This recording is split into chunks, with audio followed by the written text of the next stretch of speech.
Competing in the sport of mixed martial arts is about as close as one can legally get to having a street fight. In fact, there were only a handful of rules in the sport's infancy before things were a bit more refined. However, as the sport has evolved, there have been an increased number of safety measures that all fighters must adhere to. Of course, just because there are rules in place doesn't mean every athlete follows them. Now, without further ado, and ranked in no particular order, let's take a look at 10 fighters who got disqualified in MMA.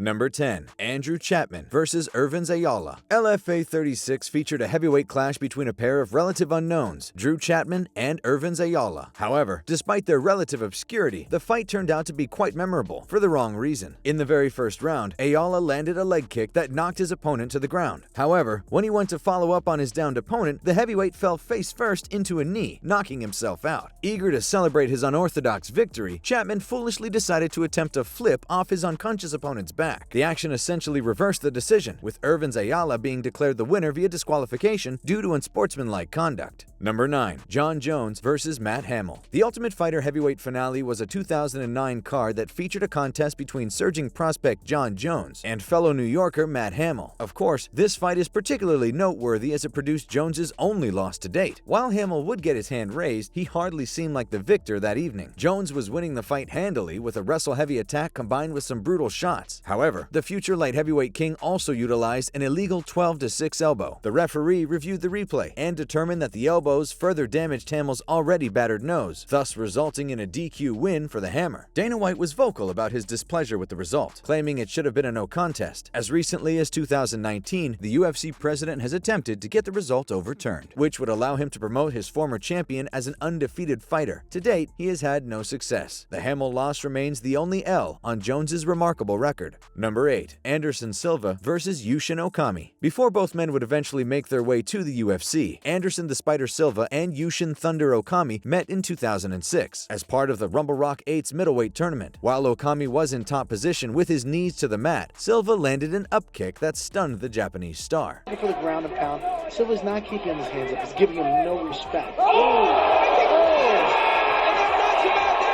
The Spider appeared to have won the contest via KO in real time. However, it was soon revealed that since Okami's knee was on the canvas, he was considered grounded, thus making the kick illegal. The future longtime UFC middleweight champion was disqualified when the doctor ruled that Okami could not continue. However, roughly 6.5 years later at UFC 134, Silva would avenge the loss via a second-round TKO. Number 7. Petr Yan vs. Aljamain Sterling. Perhaps the most talked about disqualification in MMA history occurred at UFC 259 between then bantamweight champion Petr No Mercy Yan and Aljamain Sterling. Over the course of the contest, Sterling got off to a solid start, but Yan would eventually gain the momentum. However, in the closing moments of the fourth round, the champion threw a blatantly illegal knee to his downed opponent. Sterling was clearly stunned by the blow and was unable to continue. Since it was an illegal shot that halted the fight, a seemingly reluctant Aljamain Sterling was awarded the title. Given the result, many fans were critical of the outcome. The champion was also berated online by people accusing him of faking the injury. Finally, after a lengthy recovery period, Sterling would get a chance to silence his critics when he faced Yan once again at UFC 273. Of course, Sterling proved the oddsmakers wrong by retaining his title via an impressive, albeit narrow, decision win, solidifying his status as bantamweight champion.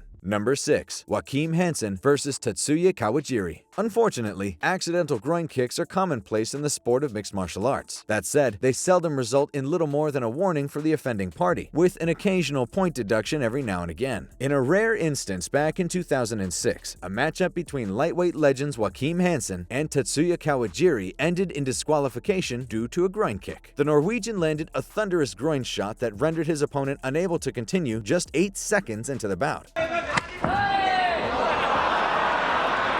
Though it was undoubtedly not the way he had hoped, Kawajiri successfully defended his world title that night. Number 5. Heath Herring vs. Yoshihiro Nakao. Heath Herring is perhaps best remembered by UFC fans as the man who got mauled by Brock Lesnar at UFC 87. However, years earlier, due in no small part to his colorful hair and cowboy attire, Herring was quite the star in Japan. One of the most infamous incidents involving Heath Herring occurred at K1 Premium 2005 Dynamite. During a stare-down, Yoshihiro Nakao playfully kissed his soon-to-be opponent on the lips. Of course, Heath Herring was not amused, and responded with a powerful right hook before the contest contest had even started. The blow knocked his opponent completely out cold, forcing him to be carried out on a stretcher. This famous incident would be known as the New Year's Eve kiss, as it occurred on New Year's Eve. Initially, Heath Herring was disqualified for his actions. However, it was later ruled that the kiss was also a foul. Thus, the result was later changed to a no contest. Number 4. Michel Pereira versus Diego Sanchez. In February 2020, a pair of athletes known for exciting fights met in the octagon when Diego Sanchez faced off against Michel Pereira. For the majority of the fight, Pereira had things well in hand and looked to be on pace to, at worst, coast to a decision win. However, after landing some effective strikes in the clinch, the Brazilian got carried away and kneed the former Ultimate Fighter winner when he was grounded. Surprisingly, despite his past durability, Sanchez opted not to continue and was declared the victor by disqualification. It was a disappointing end to a fight that fell a bit short of expectations. Number 3. Greg Hardy versus Alan Crowder. A former NFL star who didn't have the best reputation during his football career, heavyweight Greg Hardy remained a controversial figure during his UFC tenure. In his very first official fight in the UFC, the former defensive end wasted little time drumming up controversy. A visibly exhausted Hardy threw a blatantly illegal knee during his debut bout with Alan Crowder. The maneuver rendered Crowder unable to continue, thus resulting in the first loss of Hardy's pro MMA career. Hardy appeared tired during the bout, and given his bad boy reputation, some pundits suggested he may have thrown the knee initially, looking for a way out. Number 2. Austin Batra versus Perry Hayer. BFL 57 Incursion was a 2018 amateur MMA card that featured one of the sport's more absurd moments. In the welterweight title bout between Canadians Austin Batra and Perry Hayer, Batra took just 38 seconds to land a left hook that knocked his opponent out cold. Unfortunately, the defending champion let his inner Macho Man Randy Savage get the best of him and lunged at his opponent with a flying double axe handle while the referee was waving the fight off, and Hayer was clearly unconscious. The pro wrestling-inspired maneuver would cost him the fight and his BFL welterweight title. For those wondering, WWE did not offer Austin Batra a developmental contract for his efforts. Number 1. Mike Kyle versus Brian Olsen. Heavyweight veteran Mike Kyle has competed in nearly every major promotion during his lengthy pro career. However, in 2006, he received arguably the most significant opportunity of his career when he competed for the heavyweight title at WEC 20. His opponent, Brian Olsen, would retain the title, but probably didn't feel like a winner that night. In the very first round, Kyle landed a nasty and entirely illegal soccer kick on a downed opponent that bent Olsen backwards. To make matters worse, Kyle followed up with some big shots before being separated by multiple referees. The result was an obvious disqualification loss for Mike Kyle. As always, if you guys enjoyed the video, please be sure to let me know by leaving a like and subscribing to our channel.